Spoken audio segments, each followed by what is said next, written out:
Anisha. Hello, everybody. This is Kai Höhmann speaking. Let me quickly check if I'm now available to share my screen, which requires that everybody else is not sharing. And I think you can see my screen now, right? Yes, you can see your screen. Please go ahead. Thank you, Anisha. Okay. Yes, Kai Höhmann. I'm from the TÜV Rheinland group, a German provider of general testing, inspection, certification services, who is also one of the leading supporters for companies and public institutions in the digital transformation area. And yeah, I choose a topic I would like to walk you through, dealing on firsthand with some basic informations that we got from a certain research. Some we did ourselves, some that was recently done by others. Then I would show you what we call the digital diamond, and deriving from it the, let's say, success factors of doing a transformation in the area of digitalization successfully. And of course, I can't avoid to confront you with some of the typical pitfalls. Mistakes that were making or problems that occur. Let me start with some figures. And here you see a general awareness of the topic is given. Yeah, 87% of the companies that were asked by Microsoft agreed on the importance that to become more digital. 76% of them confirm that data analysis, data understanding becomes of more importance. A slightly different view you can get if we look at the importance or the relevance on the business module. And there you see on the left side, this is almost 40% that either say it will not have any impact, is overestimated, or it only has a minor impact. So 40 out of 100% say my business module is safe. And honestly speaking, there's almost no business module that is safe under the aspect of digitalization, because the rule is what can be digitalized will be digitalized. And the past showed that there are almost no limitations. Then we take a look at how far our company's gone. And here you see as a, let's say, relevant view on that, who already has a strategy on it. And why did I pick on that figure? Because, you know, if you don't have a strategy, how to digitalize your business, how to digitalize your organization, how can you then be successful? It's then more random, it's not structured, and usually, and we'll see this in the pitfalls, it is not successful. Here you see that only half of the companies have a certain strategy, yeah, in progress. One quarter has already implemented a digitalization strategy. And here I can say for us, this was a surprise. That means every fourth company thinks, at least, they have fully implemented strategy on digitalization. That would mean for the other 75% or 77%, wow, if you don't have your strategy in place, you're behind these 23%. The 53, I think, is a big variety where they actually are. The 24 with no strategy or limited strategy in place, they really have to worry about how to proceed. This is a data that we got from our own research done recently. And here you see, where does the initiative comes from for digitalization? And yes, you can see on the right side, almost half comes from the manager. That sounds and looks kind of, well, not surprising. Honestly speaking, this is the message number one. Yes, digitalization is a management task. It is your task as a manager to start to implement this process. On the other hand, more initiative, more impact comes from other sources. Yeah. And I think some of you will see surprising aspects in here. Not the advisor. Yeah, usually an advisor is maybe asked by a manager. Yeah, but the supplier and the customer already account for 1/5 of the whole digitalization impact. And here I can only say, do you want to be pushed by either the supplier or by your customer, or are you going to be the one pushing the whole supply chain to become more digital? And here we have a second or third important element. That's your own stuff. Yeah, your own stuff can either be a great source for ideas, it can be a great supporter in the digitalization process, or it can be the biggest obstacle. We will see this also later. Why is digital transformation so important? And this is something, if you think about digitalization, people tend to start with, where can I digitalize my business? No, that's the wrong question. The question is, where can I improve my business by digitalization? And that means, what can I improve? So the first thing is customer first. Am I able to improve my customer relationship that I have, the way that I interact with my customer, the knowledge about my customer, that at the end of the day, the customer has a better experience of our business that we do together. The second is working on the products. That is where we generate the value for our customer. It is similar to the first point, yeah, but the difference is here we are really adding value to the customer. And this, of course, is where we generate our unique selling point and other things that are really the basis for our success. Don't forget to think about new business or revenue streams, because with the disruption that often comes along with digitalization, some of your old revenue streams might be in danger. Some of this you can transform. Some of this you need to replace. And here digitalization offers a great opportunity to build on your own capabilities, strength, new business, if you are open for the rules and opportunities of the digital, let's say, setup of digital platforms, of digital ecosystems. And last but not least, yes, of course, we start with a market, with a client, but be sure within your organization, there's huge potential to improve the performance, the efficiency of your own organization. Yeah. And this is the funny thing, you know, we're selling solutions for digital transformation. We're supporting digital transformation with our clients.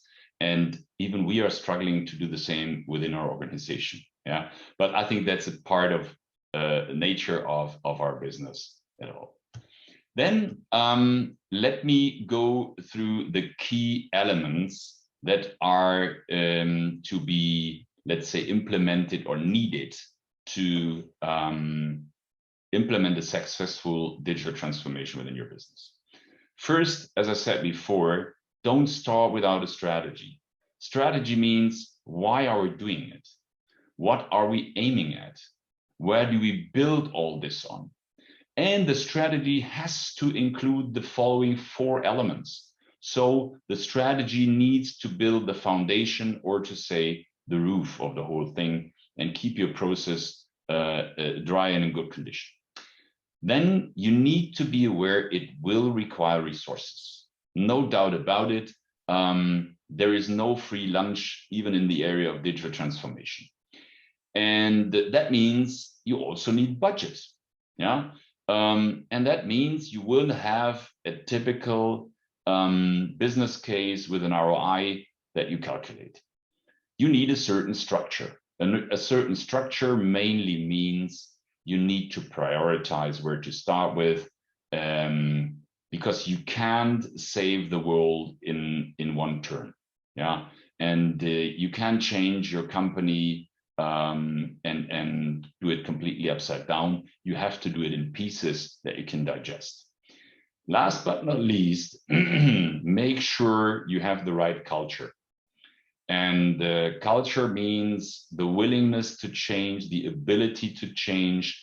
That means you need to allow errors, because change always includes and implies errors. And therefore, the culture, of course, like in any other areas, eats up strategy for lunch. Strategy means, so this is like the framework between strategy and culture that you need. What are the pitfalls? What are the mistakes that are typically where a lot of the transformation processes fail? First thing, and that is for me the most important message I can give to you, is a silo approach. Silo approach means that you only start with one perspective, that you only start with the view of one group in your organization. You need to bring together all relevant stakeholders. I know it sounds so like, heard it 10 times. Yes, but here in the digital transformation area, it is more important than ever, because everybody is touched by such a process and initiative. Secondly, you need to consider all parts of that process. So technology, the people, the client, and so forth. Because usually if you tip on something on one side, it will have an impact somewhere you might not be aware of in the beginning. That can be a positive one, a real opportunity. It can be at least a risk or a challenge that occurs. The lack of commitment is what I also explained already under the culture. Yeah, the lack of commitment. We see many projects where a client starts a digital transformation initiative, but as soon as he started it, from a management perspective, he says, well, I've done my job. Yeah, not really willing to change, but let's say prove I did something. Inward thinking means before looking into your own organization, make sure that you have the knowledge, the knowledge about the possibilities, about the situation in the market, and then look back into your own organization. Try to have an outside in perspective and not the other way around. That directly leads to the lack of skills. The skills you need are not only those in your IT department, because you all know this problem of requirement engineering. So who has to define what needs to be done? And at the end of the day, it's the business. The business needs to say where they want to improve and what needs to be done to achieve it. And the IT is only the executor. Yeah, but there are many other, let's say, knowledge bearers that you need to bring into this process. And honestly speaking, in most of the cases, you need to qualify upfront, to make sure that they're capable of what you're going to do. Technocentricity means people tend to stick to the technology they have. This is a bit of a different meaning of silo. Yeah, they're bound to what their SAP system does and can do, and they wait till their legacy is ready. Yeah, and that is the problem between the two. Yeah, here the legacy and the technocentricity means that you're kind of stuck in your existing technology, and people are reluctant to let go or start somewhere greenfield. Yeah, and at least for what we will see later as a success factor in terms of prototyping and piloting, don't let the current legacy, your existing silos, slow down or even kill your transformation process. Important view here is the digital diamond. And the digital diamond, and I show it in one step, consists of 4 elements that you need to look at.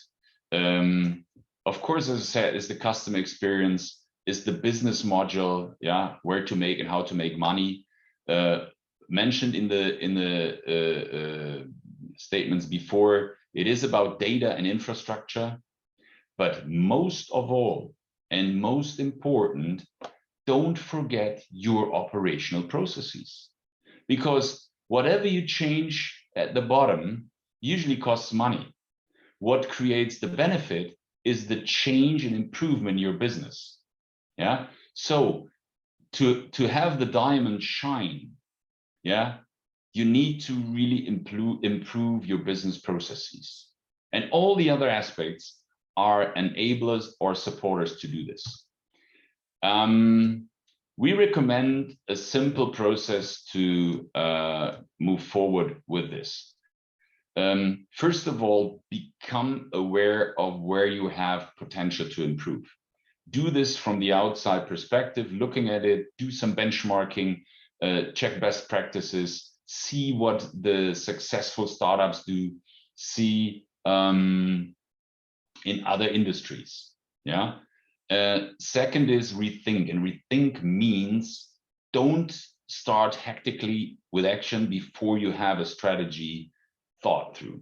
Yeah, this is the real basis for the successful rest of the process. Start with a strategy that is the precondition to bring on board everybody in your organization and also in your supply chain, supplier, and as well customers.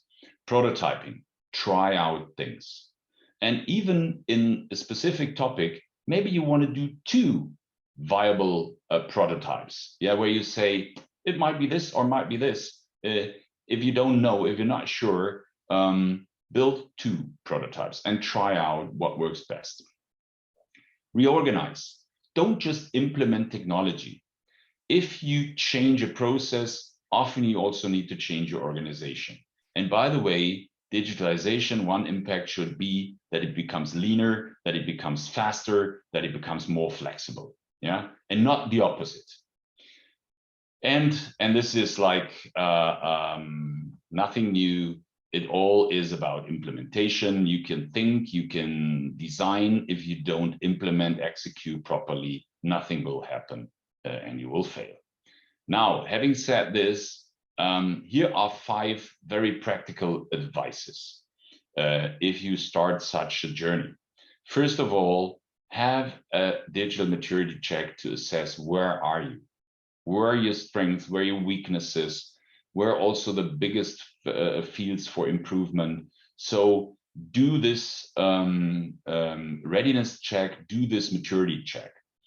Secondly, build some kind of, well, it was called in the past a think tank, one area, maybe a collaboration spot where people can come together, share their ideas, share their thoughts on the digital transformation in your organization, bring in ideas, discuss ideas, evaluate ideas, do it in a very open way. So everybody can participate and find those that are interested in. Yeah. So they will be your ambassadors for this journey. Then a nice concept we also implemented in our company, and it really changed the game, was the Godfather principle. But we flipped it. It means not I get so I'm gonna be a mentor for a youngster. No, the board members got sponsors, they got mentors from our newcomers, from the digital natives. And they have lunch together. They were invited to the board sessions. They were asked about, what do you think about this and that? And really, there came out great input. Yeah, because they look at it from a completely different angle and perspective. And they're very lightweight in their thinking, not bound to all the legacy, to all the implications that it might have, but only to the possibilities it can have. So find some of these digital natives in your organization and make them your mentor on your journey. It's related to number 2. Digitalization is always about networks, not only like Facebooks or others. It's about building networks in a digital community within your organization. And start with one big internal problem, because that is the quick win that you can realize and bring everybody on board and convince about the advantage of this whole process, the whole initiative of digitalization. And last but not least, I want to finish with a nice, let's say, perspective that a publisher gave. He said, "Who fights the digital technologies overestimates his own capabilities or his own power, but who celebrates them, the digital transformation, underestimates their impact." Well, that was it from my side. I hope you got some interesting new insights and some ideas. I will be happy to chat with all of you in the near future about your digital transformation journey, and wish you all a great conference. Anisha, back to you.